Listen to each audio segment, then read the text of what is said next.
The Miami Dolphins had a great 2020 NFL season, especially considering their expectations. They went 10-6 and were one game short from making the playoffs. And I'm sure a lot of you guys know how much I like this team, as most of you guys found out about my channel through a video I did on the Miami Dolphins. Today, I wanted to talk about what's next for this team and what they can do to improve in the offseason. Before we do get started though, make sure you guys hit that like button if you guys enjoyed it, as it really helps out the channel. Subscribe if you guys are new and enjoy the content on here so you do not miss out on any new videos. And we are also on the road to 500 subscribers. And once we hit our goal, I will do a reaction to my first 2 videos ever. Also, if you guys can get this video to be the most popular on my channel, just like my previous Miami Dolphins video, I will also do a Q&A. So there's my deal with you guys. Also, the daily shout out goes to the Benchwarmers, so go ahead and make sure you guys go ahead and check them out. The link to their channel will be in the description below. But with that being said, let's get this video started, you guys. And I want to start out by talking about the Miami Dolphins roster. And Tua Tagovailoa is the first player I want to talk about. And Tua had a rough rookie year. I mean, the guy did only play 9 games, but in those games, he wasn't exactly awesome, passing for just 1,814 yards and 11 touchdowns and completed 64% of his passes. But even then, I still think Tua is I think he still has a lot of potential, and I do think the Dolphins should give him time. I guess more on that later, but Tua, hopefully he does bounce back next year. Myles Gaskin is the next player I want to talk about. And Myles Gaskin is a pretty, decent and solid player for the Dolphins as a running back, as he had 584 rushing yards, 3 rushing touchdowns, and averaged 4 yards a carry. Devontae Parker is the next player I want to talk about, and he did have a down year, especially compared to 2019, but he did struggle with injuries, so we have to keep that in mind. But even then, he had 793 receiving yards, 4 receiving touchdowns, and caught 61% of his targets.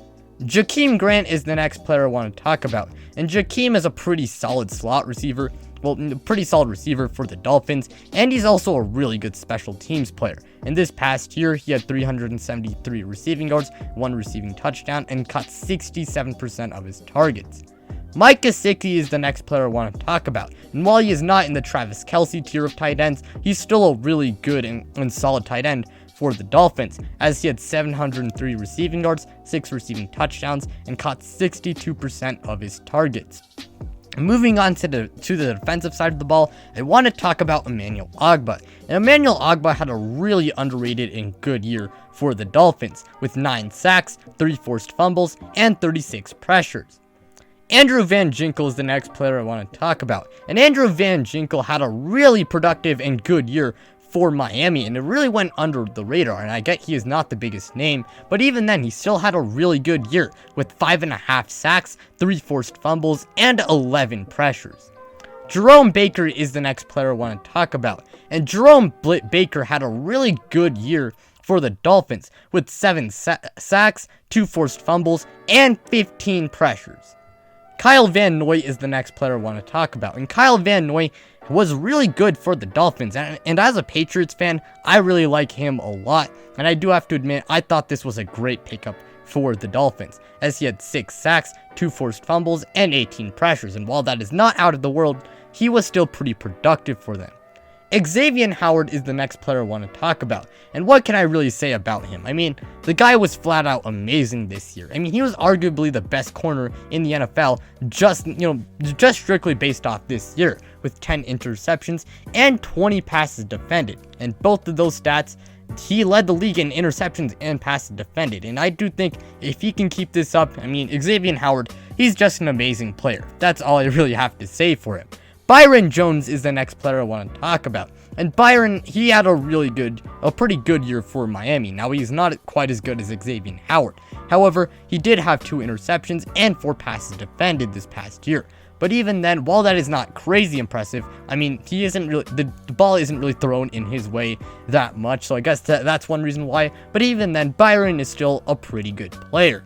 Eric Rowe is the final player I want to talk about. And Eric Rowe had a really good year for the Dolphins, and while he is not a Justin Simmons or anything like that, Eric had a pretty good year for the Dolphins with 2 interceptions and 11 passes defended. And that will wrap it up for the Dolphins roster. Now, as I said before, the Dolphins did go 10-6, and that was mainly off the backs of their defense.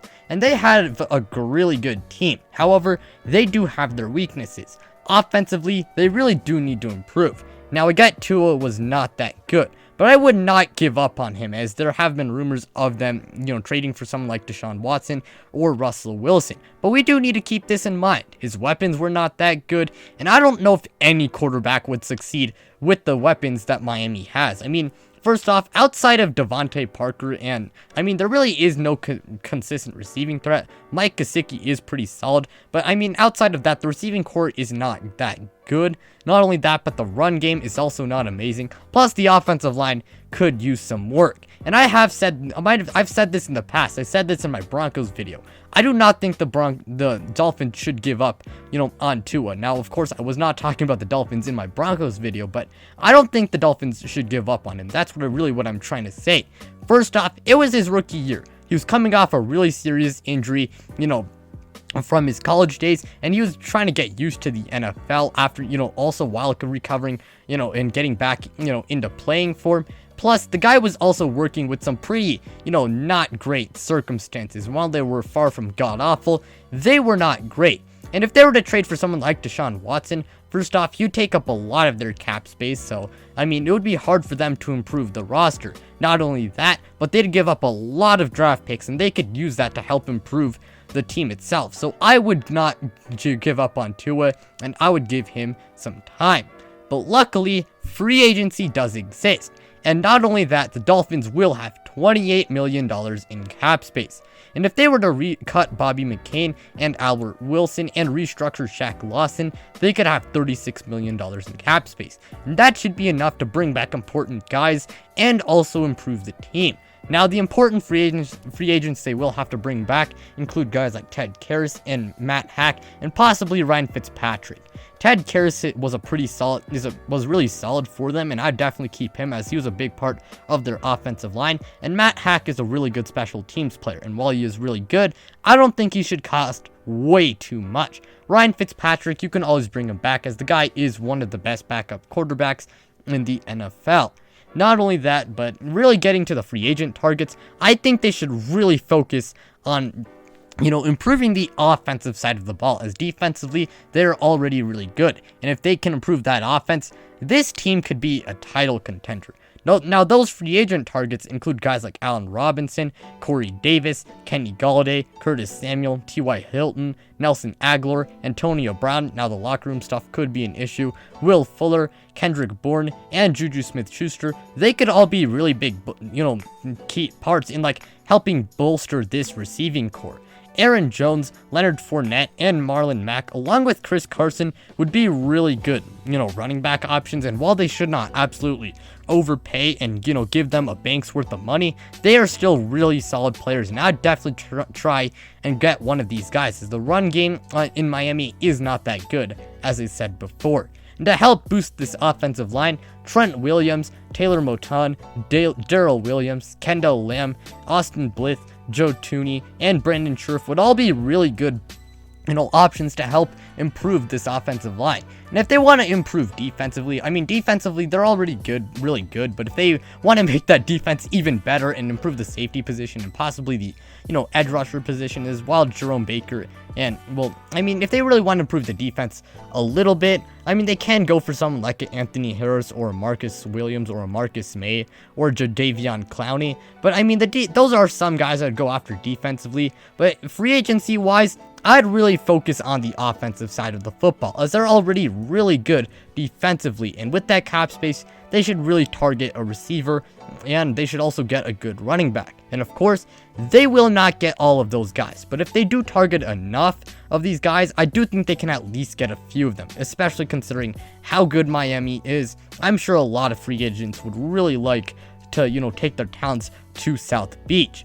Now, another great thing about the Dolphins is that they will have 2 first-round picks, and that includes the 3rd overall pick in this year's draft. And if they don't trade them, they will be in another great position to help improve this team.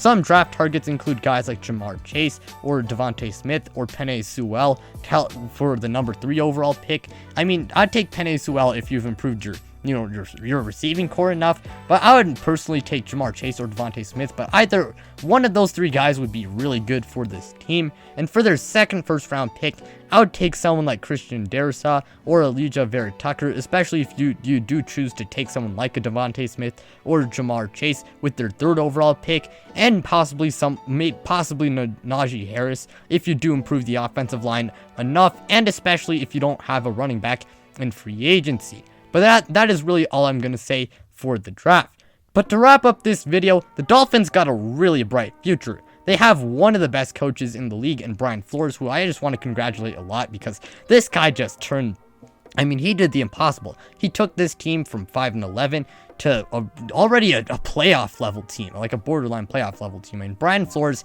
is just an amazing coach. But going on to really wrapping up this video, they have one of the best defenses in the NFL. All they really need to do is improve the offense. And if they can improve the offense enough, they will be contenders, no doubt about that. And that shouldn't be too hard considering they have a lot of cap space and they have a really good draft capital. But with that being said, that will be the end of today's video. Make sure you guys hit that like button if you guys enjoyed, as it really helps out the channel. Also, subscribe if you guys are new and enjoy the content on here so you do not miss out on any new videos. Plus, we're also on the road to 500 subscribers, and once we hit our goal, I will do a reaction to my first 2 videos ever. Plus, as a deal, if you guys can get this to be the most popular video on my channel, I will also do a Q&A. Also, go ahead and check out the Benchwarmers. The link to their channel will be in the description below. But with that being said, I'm out, you guys.